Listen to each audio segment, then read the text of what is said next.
Halo anak-anak, hari ini kita akan belajar mengenai kerajinan bahan keras untuk kelas 9 bagian pertama. Jadi, kerajinan ini akan saya bagi menjadi beberapa pertemuan. Nah, ini bagian yang pertama. Kita mulai saja ya. Oke, materi kita hari ini adalah prinsip kerajinan keras. Kemudian, tujuan pembelajaran kita adalah memahami prinsip kerajinan keras dan juga berdiskusi mengenai prinsip kerajinan keras secara berkelompok nanti. Oke, apa sih kerajinan bahan keras? Oke, kita lihat di sini ya. Kerajinan bahan keras adalah kerajinan yang dibuat dengan menggunakan bahan berupa benda keras. Benda keras adalah benda yang memiliki sifat keras, kuat, solid, tidak mudah dibentuk, dan pejal atau padat. Contoh bahan keras yaitu kayu, bambu, rotan, kaca, dan logam. Contoh kerajinan bahan keras adalah anyaman rotan, lukisan kaca, dan lain-lain. Prinsip kerajinan bahan keras. Yang pertama adalah keunikan bahan kerajinan. Keunikan bahan kerajinan yang dapat memberikan nilai tersendiri bagi konsumen. Contohnya corak kayu. Misalnya, meja dengan corak kayu itu lebih memiliki kesan tersendiri atau unik dibandingkan dengan meja yang dicat dengan menggunakan cat kayu, sehingga corak kayunya tertutup. Seperti itu. Kemudian, contoh yang kedua adalah corak anyaman atau tekstur anyaman. Itu lebih mempunyai kesan tersendiri daripada kerajinan dengan tidak menggunakan tekstur. Seperti itu. Kita lanjutkan.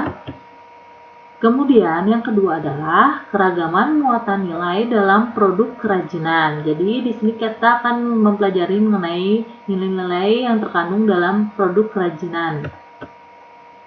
Yang pertama adalah produk dengan nilai fungsional. Benda kerajinan dengan fungsi tertentu. Intinya benda itu dibuat untuk dipakai. Seperti itu. Contohnya adalah keranjang rotan, misalnya untuk menaruh barang, atau asbak dari bambu untuk merokok ya, untuk di ruang tamu, seperti itu.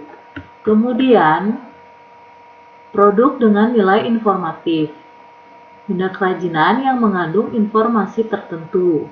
Contohnya di sini adalah gantungan kunci. Di sini adalah gantungan kunci dengan tulisan BTS, berarti dia adalah gantungan kunci yang dibuat untuk fans BTS, misalnya seperti itu. Kemudian yang kedua adalah kalung dengan inisial nama. Dari melihat kalung tersebut, kita dapat menyimpulkan, oh, yang punya ini adalah namanya Lydia atau namanya si A atau si B, kurang lebih seperti itu. Kemudian produk dengan nilai simbolik, benda kerajinan yang mengandung simbol tertentu. Contohnya di sini adalah lukisan kaca yang menceritakan tentang pewayangan atau patung GWK. Seperti itu. Kemudian yang terakhir adalah produk dengan nilai prestis atau wibawa. Benda kerajinan yang dapat meningkatkan kewibawaan. Dengan memakai barang tersebut, kita akan merasa lebih wah, lebih bangga, seperti itu. Contohnya di sini adalah kalung berlian atau jam tangan mahal. Kurang lebih seperti itu. Kita lanjutkan. Kemudian aspek rancangan dalam produk kerajinan. Yang pertama adalah faktor teknis. Ini dalam pembuatan ya, dalam proses produksi. Bagaimana produksinya, atau menggunakan mesin manual atau menggunakan mesin atau manual, dan kemahiran orang-orang yang membuatnya.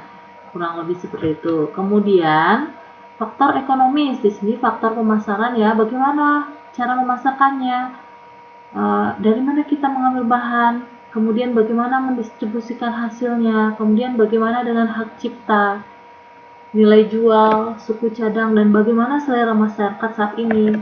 Itu harus kita pertimbangkan.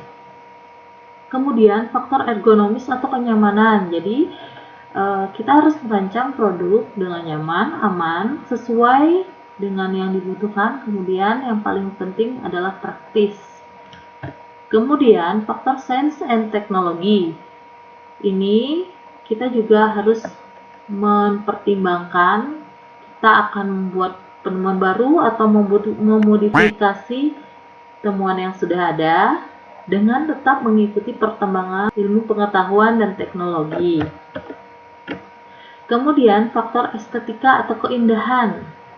Bagaimana produk itu dapat terlihat indah, entah dari warnanya, detailnya, keserasiannya, bentuknya, dan sebagainya.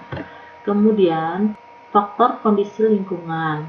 Jadi produk itu kita buat dengan mengunggulkan nilai budaya misalnya, sesuai dengan kondisi lingkungan wilayah. Misalnya di sini adalah patung dari Bali yang mencerminkan